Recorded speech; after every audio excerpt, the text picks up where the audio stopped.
The case of Abdul Shukar Zaidi will be a sort of wake-up call for the Home Office and for asylum in general, but I think it will also be an opportunity for the baying right wing, the Tufton Street lot, to say that the Rwanda scheme is correct. The Rwanda scheme doesn't even touch this. This is a fellow who came here in 2016, concealed in the back of a lorry, so he used an illegal route. He claimed that if he was returned to Afghanistan, his life would be endangered. And this, of course, is before Britain withdrew from Afghanistan. He lodged 2 unsuccessful asylum claims, and in 2018 was convicted of a sex offence in Newcastle.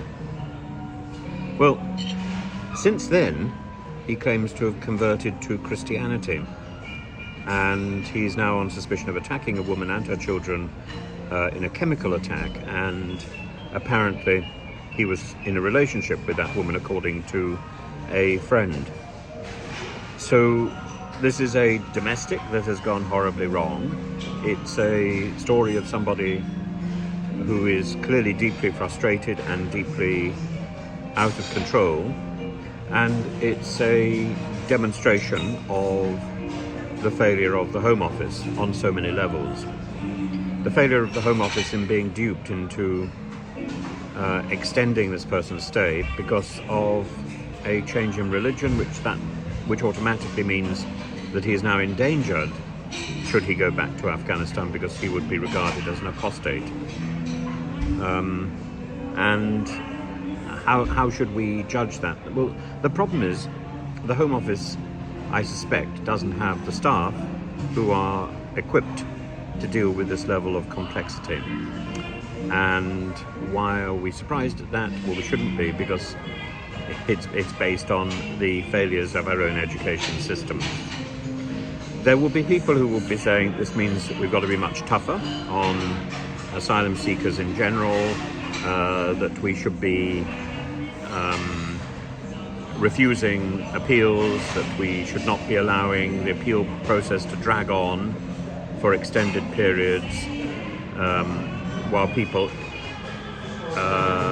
stuck in hotels in Britain are generating potential fresh grounds for asylum claims.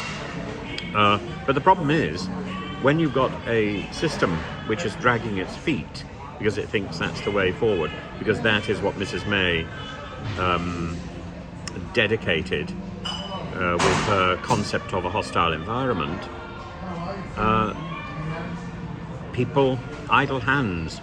The devil makes work for idle hands, and keeping people idle in hotels, keeping people in a state of legal limbo, is certainly not a way to give people a focus and a function. And we need to, the call, for example, to protect British society is a nonsense. British society is made up of a diverse number of communities, a diverse number of backgrounds. Yes, Britain should be protected. That is everybody within Britain, which includes those people who are awaiting an asylum decision. What we need to do is to get the Home Office to actually function, to get the Home Office to actually do what it should be doing, which is to process these applications within a short period of time. And that period should be no more than 6 months. If Germany can do it, we can do it. And what we're getting at the moment is a backlog of cases which run to the years, and at the same time we're denying people the right to authenticity, the right to work, the right to contribute tax, the right to make a contribution to this society that they wish to join. Many of them are honestly here. Some of them are gaming the system, and I have no certainty, but every suspicion that Zaidi is one of those who is gaming the system. Also, I think he's, if he's already being held, if he's already been found guilty of a sex offence, I don't understand why he's still in this country. He's a bad apple who should be moved on. And Priti Patel has said that the asylum system is dysfunctional and broken, but she didn't do anything to fix it. What she did was to impose a distraction, which in the end has cost us a great deal of money.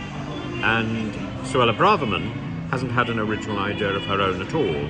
Instead, she's adopted Priti Patel's banner and waved it ever more vigorously, and at the same time added to that a lot of rather vicious rhetoric, mostly directed against Pakistan and Albania, but I'm sure she wouldn't stop there.